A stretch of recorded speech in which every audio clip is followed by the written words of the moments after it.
बहुत समय पहले की बात है। एक हरा भरा खुशहाल गांव था, टूनपुर। जितना सुंदर था उतने ही शरारती थे वहाँ के बच्चे। कितना शोर मचाते हैं ये बच्चे। अरे अम्मा, यही तो इनकी उम्र है शैतानियां करने की। अरे क्या करूं रामू, इनको डांटती हूँ तो मेरा भी दिल लगा रहता है। Bye mummy. हर सुबह वे सब एक साथ अपने स्कूल को जाते। एक दिन स्कूल जाते वक्त रानी बोली, दोस्तों, हमें इस मुसीबत का कुछ करना चाहिए। मम्मी रोज आलू की सब्जी भेजती हैं और मैं भूखा घर जाता हूँ। स्कूल का दरवाजा तो बंद रहता है, कोई बाहर से अंदर नहीं आया था, तो टिफिन कौन खा रहा है? टूनपुर के बच्चे तो अपनी होशियारी के लिए जाने जाते हैं, तो उस बात पे दुख जताने से बेहतर है हम मिलकर कुछ ऐसा करें कि ये चोर कभी खाना चुराने का सोचे भी नहीं। क्लास में मास्टर जी उनको हर रोज नई नई सीख देते। मास्टर जी पढ़ाने में व्यस्त थे, वही रानी तो अपने ही ख्यालों में कोई थी। वो मन ही मन में बोली, हे भगवान, प्लीज आज मेरा खाना गुम मत करना। आज तो मैं आलू के पराठे लाई हूँ। अरे रानी, तुम्हारा ध्यान किधर है? तुम बहुत परेशान भी लग रही हो। क्या बात?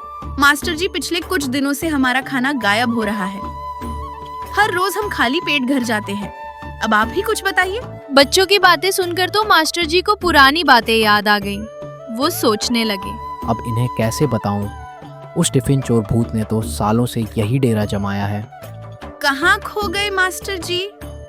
बच्चों, तुम सब एकजुट होकर उस चोर का पता लगाओ।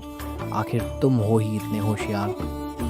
दरअसल उस स्कूल में कुछ साल पहले से एक भुक्कड़ चुड़ैल रहती थी। वो खाने की बहुत शौकीन थी। अरे वाह, क्या मजा आता है बच्चों को परेशान करने में। कोई मुझे देख नहीं सकता और मैं एक एक करके सारे टिफिन चुपचाप गायब कर देता हूँ। सबको लगता है कोई जादू हो रहा है। क्लास लगाने के बाद जब बच्चे ब्रेक में बाहर जाते तो चुड़ैल चुपके से क्लास में आती और बच्चों के टेबल पर से उनका टिफिन निकालकर खाना खा जाती। लेकिन असल में तो ये मैं हूँ। और हाँ बच्चों, कल भी आऊँगा, तैयार रहना। फिर वो चुड़ैल बच्चों के आने से पहले वहाँ से चली जाती।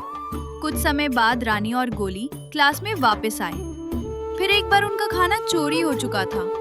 ये चोर का बच्चा मेरी चॉकलेट खा गया। इस भुक्कड़ की वजह से सब स्कूल के बच्चे भूखे रहते हैं। ओ, ये तो हद ही हो गई। अब हमें कुछ करना ही पड़ेगा। छुट्टी के बाद गप्पू बोला, रानी, तुम सबको आज कुएं के पास मिलने बुलाओ। हाँ ठीक है, आज शाम सब मिलते हैं। सब बच्चे कुएं के पास मिले। भूख उस चोर की कमजोरी है, तो क्यों ना इसे ऐसा खाना खिलाया जाए कि वो दोबारा हमारे टिफिन की तरफ देखे ही ना।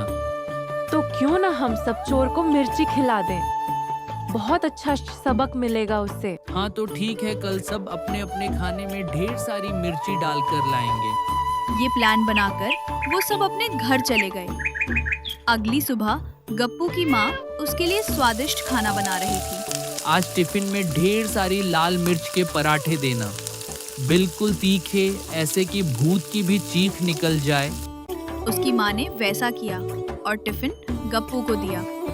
रोज की तरह चुड़ैल फिर खाना चुराने आई। उसने खाना खाया और फिर इधर उधर भागने लगी। उसे मिर्ची लगी और वो बौखला गई। हाय मम्मी, जल गया, आग लग गई, पानी दो। किस नालायक बच्चे ने मिर्ची भर दी टिफिन में? ना बाबा ना। चिल्लाने की आवाज सुनकर सब बच्चे वहाँ इकट्ठे हो गए। चुड़ैल बेचैन होकर बोली, माफ कर दो बच्चों, अब कभी तुम्हारे टिफिन की तरफ नहीं देखूंगा। यही कहकर चुड़ैल हमेशा के लिए टूनपुर स्कूल को छोड़कर चली गई। टिफिन चुराना तो छोड़ो, स्कूल के पास भी नहीं फटकूंगी। जा रही हूँ मैं। वाह बच्चों, जो हम सालों से नहीं कर पाए वो तुमने एक दिन में कर दिखाया। मानना पड़ेगा तुम्हारे तेज दिमाग को। तो इस कहानी से हमें क्या सीख मिलती है? समझदारी, हिम्मत और मिर्ची किसी भी भूत को भगा सकती है।